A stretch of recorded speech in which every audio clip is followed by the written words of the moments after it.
it's factually yes that they can coexist. But there's a caveat. If you're going to dip into your Bible or any religious text and declare that you found something about the Bible that applies to the natural world, and scientific methods get a different result, if you're a betting man, you're not going to bet on the scriptural interpretation, you're going to go with the scientific result. The history of this exercise bears that out. So modern enlightened religious people are perfectly content saying, my Bible, I use it for spiritual fulfillment and enlightenment, not as a science textbook. And Galileo is famous for saying, the Bible tells you how to go to heaven, not how the heavens go. What a fucking idiot. Let me tell you, this is exactly why I made the video. Stay tuned and find out exactly the difference between history or foundations of knowledge and what we understand as the basis of knowledge or epistemology and the scientific method. Scientific method is great for measuring what we can see and touch and feel. But when it comes to the origins of knowledge, you have to trust and have faith in some form of historical document. Listen and check it out. All right, welcome back in to our fireside chat we have going on here. I thought I'd kind of set the mood, set the tone, get yourselves nice and cozy, get yourself nice and relaxed, maybe some popcorn, something to sip on. We have a super fun topic. It's probably been on everybody's mind, and it's just explaining revelational epistemology. It's probably trending on Twitter right now, X, whatever that is. No, but an outline of what we're going to talk about real quick is going to be, how do you know what you know? How do we know anything is real? How do we know we're not living in like a simulation theory, right? I mean, if you really think about it, how do you know this? In fact, what was going on 100 years ago? You have no clue at all, right? You have a history book, right? But you don't really know what was going on. How do you know what's going to happen tomorrow? Absolutely no clue, right? You just have your lived experience. How do you really know what you know? And have you ever thought about this? Do you ever just find yourself driving, kind of contemplating on things and starting to get like a little bit in depth? And then you start getting kind of nervous, start thinking about like science fiction movies and shit, and you start realizing like, how do we even not know? How do we not know what's going to happen? How do we know where we came from? Like, what is consciousness? Like, do we even know that we have a consciousness, or is other people's consciousness like my consciousness? Start getting like weird questions that people can't really answer, right? So a lot of what we talk about in this channel is grounded and rooted in revelational epistemology. And what that really is it's an idea of knowledge. So epistemology is the doctrine of knowledge. So when you think about revelational epistemology, few different bullet points here. So you got all knowledge is revealed by God. God has spoken through his word, which is the Holy Bible. There is no absolute reality outside of the character of God. So just an idea of what that is. Revealed truth. Now, you might be thinking, I don't believe in Christianity, I don't believe in the Bible, I don't even know what that is. And so stick with me on this whole thing for a few minutes, and you're going to find out real quick why it's important to know what the Bible has to say about any topic. I don't care if it's physics, mathematics, your sex life, it doesn't really matter what it is. You know, it could be anything, kids, marriage, mortgages. It's always going to come down to the character of God. Stick with this idea for a moment and don't throw it away, because you might be thinking they have nothing to do with each other. But here's just to sum it up, to give you an idea on how quickly you can actually sum this up. Nobody has any idea on the origins of anything that we hold as foundational truth. Think about it. Where do we know where we come from? We don't. And, I'm not here to go to war with science. In fact, science helps us understand what God created, right? So if you think about it, what is the scientific method? We'll give you a brief description of that. So you have a systematic approach used by scientists to investigate natural phenomena, acquire knowledge, and develop explanations for observed phenomena. It involves a series of steps that guide the process of scientific inquiry. While the specific steps may vary slightly, the general specific method typically includes observation, question, hypothesis, experiment, analysis, conclusion. Key thing in here, though, is that you have to have something to observe. So if you can't observe something, how do you know what the science has to say about that particular subject or study or what it may be? For example, we don't know where everything came from. In fact, you can't know what happened 10 years ago other than your memories or what is written down or a history book, right? So that's kind of the key here. What does the history have to say about core fundamental principles, knowledge, and understanding? So if we have to rely on history or written word, we're getting back to the Bible, written word, and what science is telling us about what they can observe today, and then they take it back, right? So they're observing what they have now and they're reverse engineering that back and seeing if we can monitor it now, we can see how fast things decay when it comes to radioactive or carbon dating, and they're going to start back dating it.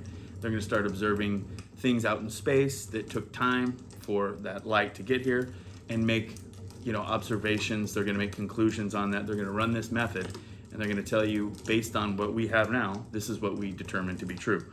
Now, if anybody says anything with enough authority, you're just going to believe it. If you got taught that in high school or something like that, whether it's Darwinian evolution or the Big Bang Theory, you're just going to believe it because you're a young kid with a sponge-like brain that is just listening to what they're told and taking that as truth until you start questioning it on your own. You might start questioning, where do we come from? Why are we here? Why is there so much friction in the world? Things that are not good, things that are good, things that don't make sense, things that don't line up. Are we in a simulation theory? Do we even know if it's real? Have we watched The Matrix? How do you know that's not reality? You don't know, and you can't know. You couldn't know. You can only trust and have faith in certain things, right? So when it comes to what science would tell us about history, you have things like dating that typically, like how old things are, dinosaurs. You have things like natural phenomena that is not able to be explained today, right? That you would find in history books, biblical narratives. And then you would also find this in other, mythical books. So you could easily just bring those two together and start getting confused. So again, and you can go down that rabbit hole. What I want to be as quick as possible and concise as possible while I have your attention is explaining why the Bible's important when it comes to revelational epistemology and how that layers itself up to current events or more surface level topics. So without going crazy on every question that can come up when it comes to science versus what is in the Bible, briefly understand what the Bible is. It's not just a book, right? So it's a reliable collection of historical documents written by eyewitnesses during the lifetime of other eyewitnesses. They report supernatural events that took place in fulfillment of specific prophecies they claim to be divine rather than human in origin. That's what the Bible is. It's not a book. It wasn't written by one individual. You might compare it to other big religions, right? You could look at Judaism, Islam, Hinduism, Buddhism. They have books, but they're nothing like a collection of historical documents written by, and I'll give you some of the other breakdowns. You have 66 total books written by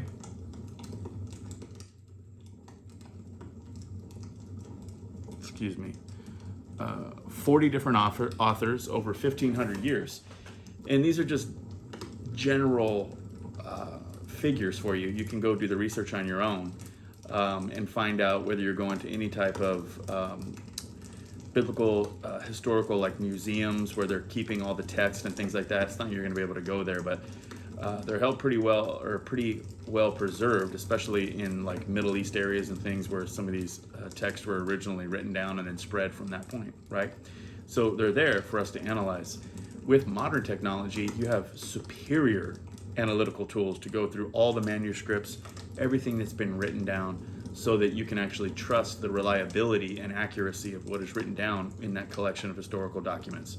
So again, it's really not anything similar to what you have out there when it comes to history books and or older books of antiquity. So you might be thinking like, what are older, books that are out there that we can compare to stuff like the Bible that was written?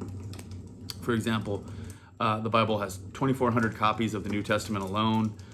It's close to 40 years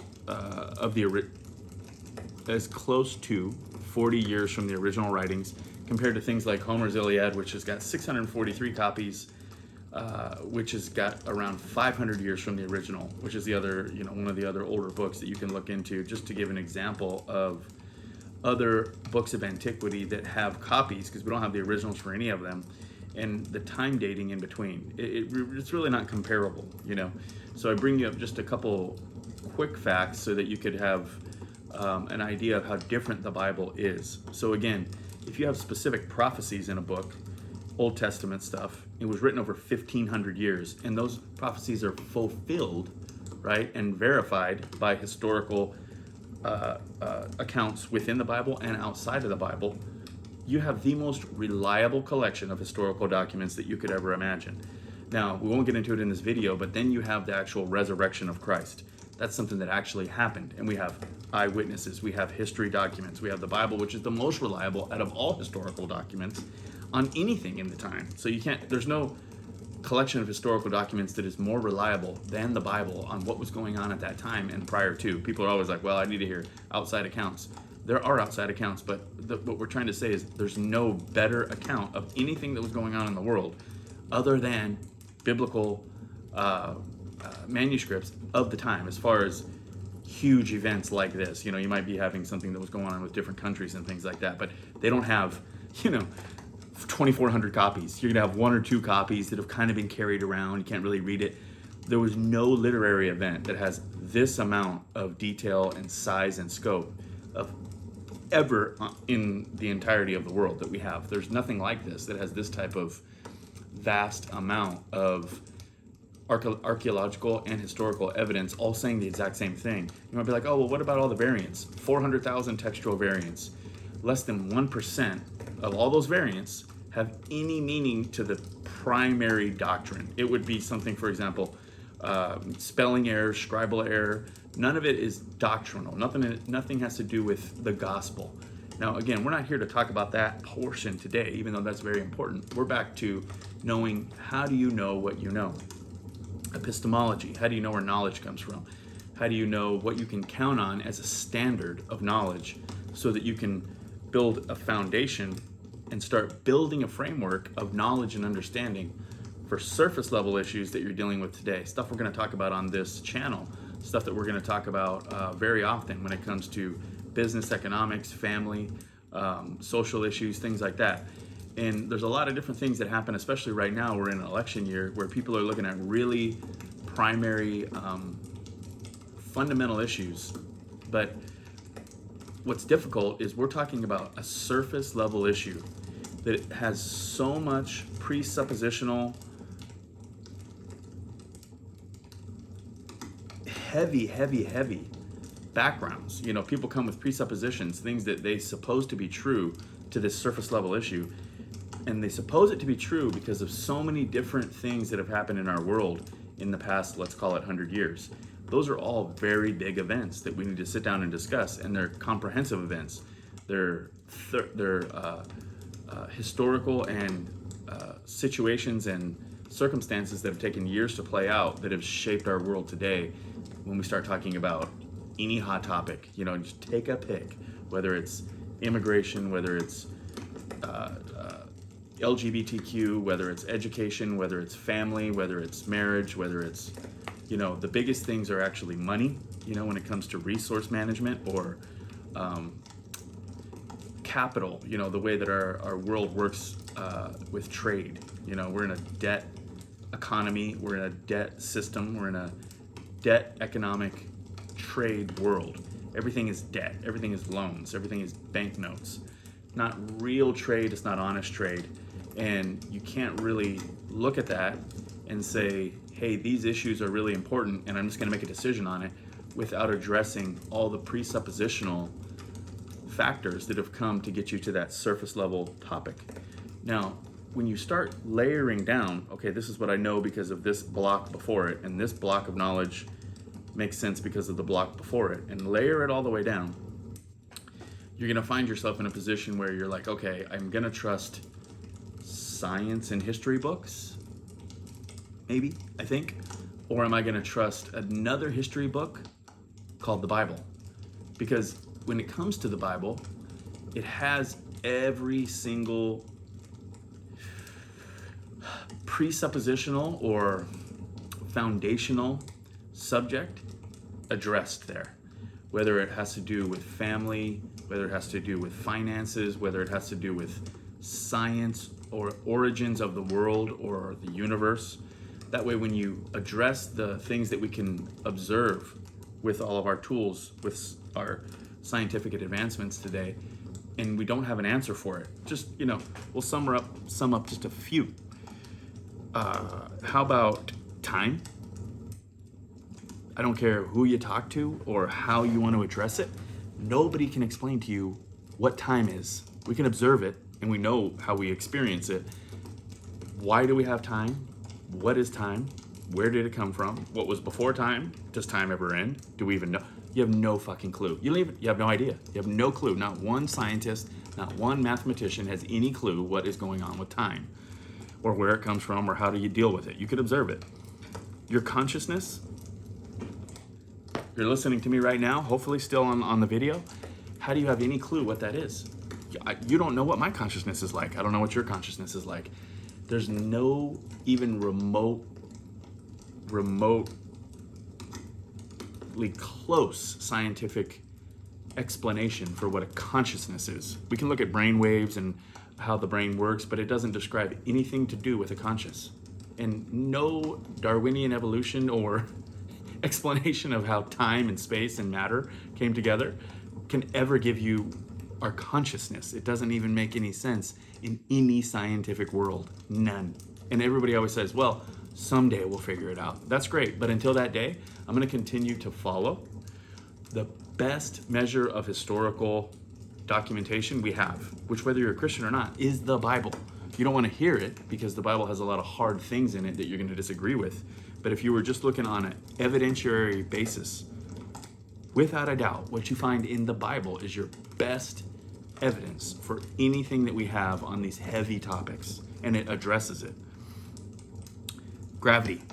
Again, you got Einstein did a really good job at trying to kind of break that down for us and giving us a better theory on it, but it still has holes. Still doesn't really fully explain everything.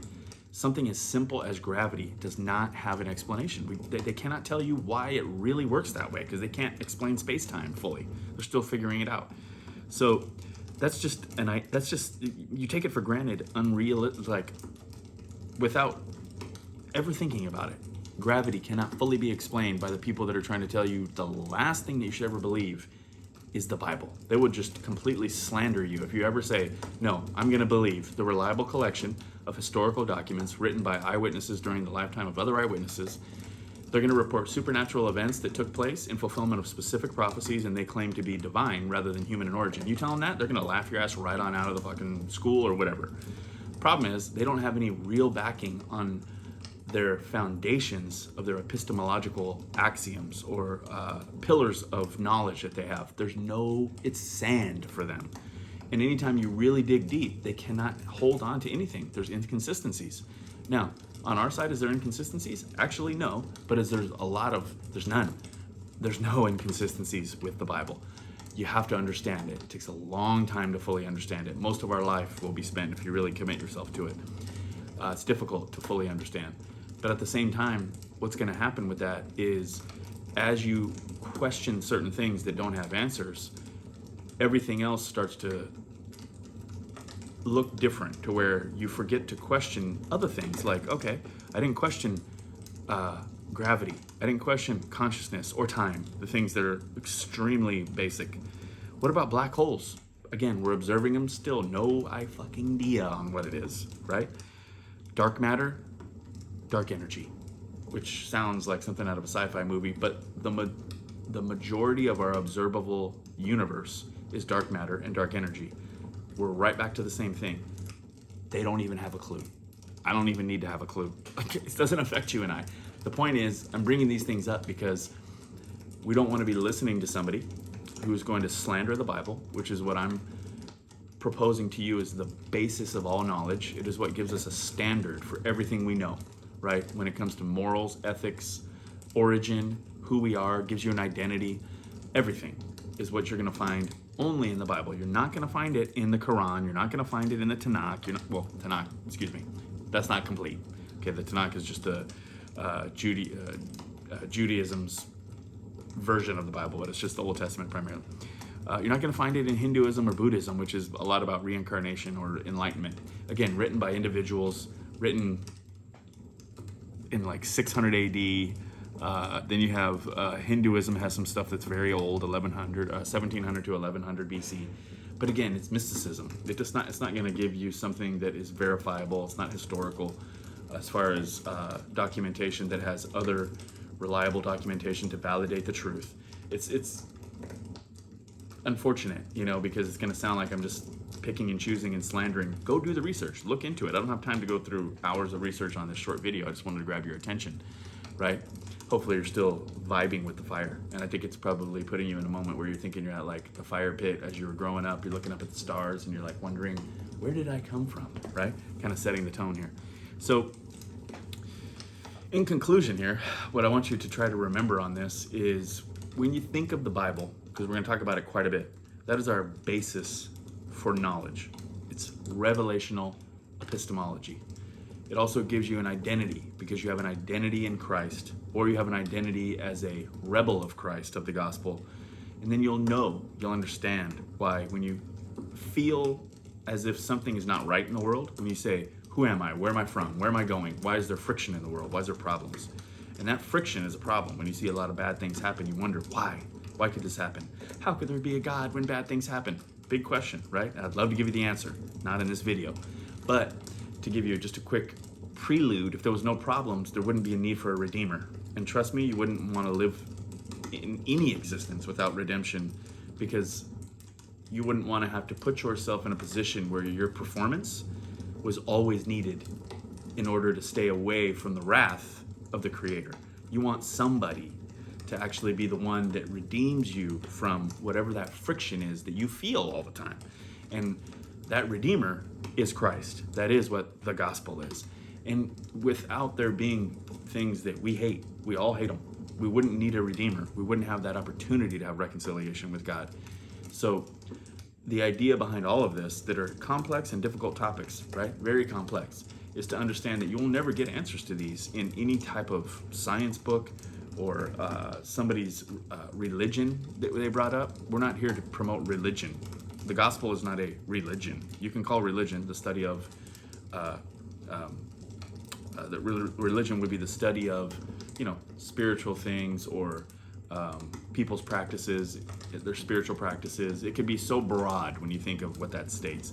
The study of how God relates to his people, things like that, but then you don't know what God they're talking about. This is not a religion. This is not a choice. This is not something that you get an opportunity to review the different options and make a decision on what fits for you. We're talking about the gospel. We're talking about the reliable collection of historical documents that tell you where everything came from and how you can put an understanding to complex topics like physics and mathematics.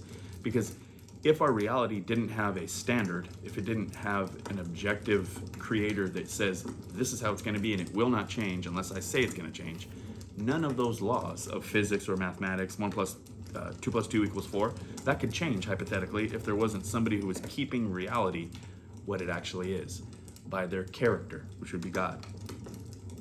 So this is just a way to sum up understanding why we always go back to revelational epistemology and the idea that when we hit these difficult topics, we gotta turn back to what is the standard on which we address these topics to. Is it a standard that you and I just feel emotionally driven to take upon ourselves? Like, this is the standard we use for right and wrong. This is the standard we use for marriage. This is the standard we use for our kids. This is the standard we use for our politics. This is the standard we use for our exercise. Subjective. Or is there an objective standard that is going to be present here in our reality, and that standard is going to be present after you leave this reality? And I'm going to leave you guys with this. In 80 years or less, okay, unless you're under 20 years. Okay, let's say 100 years or less, but I like to use 80. 80 years or less, because if you're under 20, you're probably not paying attention to what I'm saying. 80 years or less, every single person that is listening to this portion of the video, that made it to this long, you're gonna know what is going on. You're gonna know what the standard is, and you're gonna know where things came from, and you're gonna know why we're here. You're gonna know who you are. You're gonna know why there was friction, and you're going to know where you're going at that point. 80 years or less. And we're all headed there because time, which nobody can explain, is ensuring you, we can observe it, and we observe that with time, we're all on our way there. 80 years or less, motherfuckers. And you're going to know. You don't need to take my thoughts. You don't need to take my video. You need to take my little unorganized presentation I just gave to you as, take it to heart. It doesn't matter if you take it to heart. In 80 years or less, we're all going to know. And so I don't say this with any type of, I figured something out that you don't know. I want to share these ideas and facts, because some of them are facts. Now, we're all going to have our different faith, because any of this is faith. Whether you're an atheist, you have faith, okay, in whatever foundations of knowledge that you've taken upon that you can't know, because you only know what you know from the age that you've been alive. 100 years ago, when things were getting started with whatever cult shit you're believing, you weren't around. You're just trusting somebody else to tell you about it. And I'm doing the same thing. I'm trusting not somebody else, but the written word, God's written word, to tell me what is going on. You see what I mean? I have faith in that.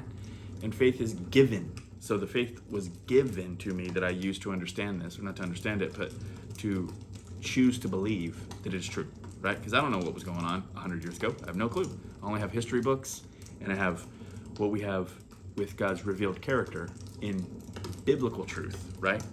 So when we go back to the revelational epistemology, that's what we're talking about. You can always refer back to this video to know what is revelational epistemology and how can I trust that the Bible is true and is accurate for whatever current situation I'm going through. We'll talk to you on the next one. Make sure to get yourself a nice little fire, maybe get starlight, and we'll try to keep it cozy.